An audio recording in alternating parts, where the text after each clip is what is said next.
इस साल भारत 90,000 टन गेहूं का निर्यात करेगा, वह भी कोरोना वायरस के कहर के बीच।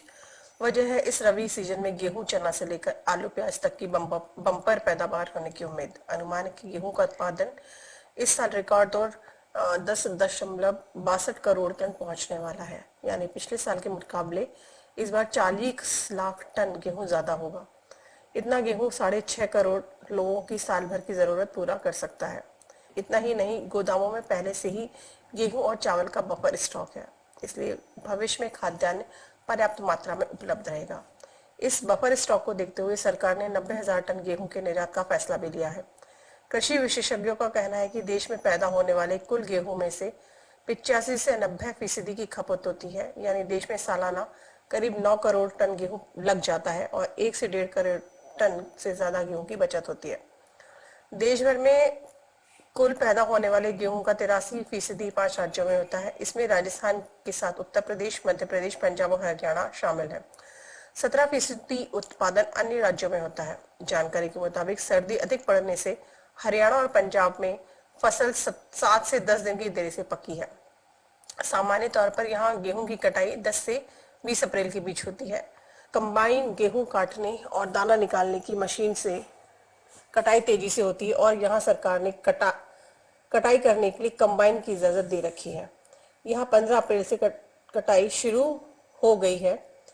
कंबाइन से 1 एकड़ क्षेत्र में गेहूं 20 मिनट में काट कर ट्रॉली में लाद दिया जाता है। इसमें ड्राइवर समेत केवल 3 लोगों की जरूरत होती है और इससे लॉकडाउन में भी कटाई प्रभावित नहीं होगी। जानकारी के मुताबिक गेहूं की फसल गत वर्ष 10.2 करोड़ टन पैदा हुई थी, जिसके इस वर्ष 10.62 करोड़ टन पैदा होने की उम्मीद है। अब तक 40% फसल की कटाई हो चुकी। इसी प्रकार चना गत वर्ष 10.13 करोड़ टन पैदा हुआ था, जिसके इस बार 11.22 करोड़ टन पैदावार होने की उम्मीद है। अब तक 93% चने की फसल की कटाई हो चुकी है। इसी प्रकार आलू गत वर्ष 5.01 करोड़ टन पैदा हुआ था, इस बार इसके 5.10 करोड़ टन पैदा होने की उम्मीद है। प्याज की बात करें तो प्याज गत वर्ष 2.28 करोड़ टन पैदा हुई थी, जिसके इस बार बढ़कर 2.50 करोड़ टन पैदा होने की उम्मीद है।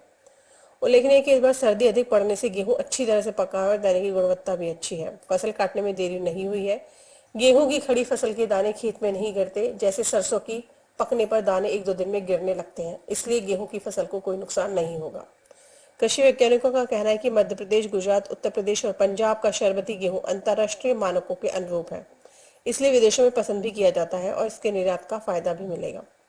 विदेशों में पिज्जा, पास्ता, ब्रेड और बिस्कुट की मांग अधिक होती है। हमने 3 नई किस्में विकसित की हैं। गेहूं उत्पादन करने वाले देश चीन, रूस, उज्बेकिस्तान, कनाडा में पैदावार प्रभावित होने की आशंका है, इसलिए निर्यात की भी संभावनाएं बढ़ेंगी। भारत के पास पहले से ही गेहूं का अतिरिक्त स्टॉक मौजूद है। कोरोना की वजह से देश में मौजूदा समय में सबसे अधिक खाद्य पदार्थों की जरूरत है। बम्पर पैदावार से सप्लाई चेन को मजबूत करने में भी मदद मिलेगी। मौजूदा समय में खाद्य पदार्थ के अलावा किसी अन्य चीज की डिमांड नहीं होगी। जब पैदावार अच्छी होती है तो उसका सबसे बड़ा लाभ किसानों और ग्रामीणों को होता है। ग्रामीणों की आय बढ़ेगी तो बाजार में खरीदारी भी बढ़ती है, जिससे मैन्युफैक्चरिंग बढ़ेगी। इससे अर्थव्यवस्था में सुधार होने की उम्मीद। ब्यूरो रिपोर्ट, पत्रकार टीवी।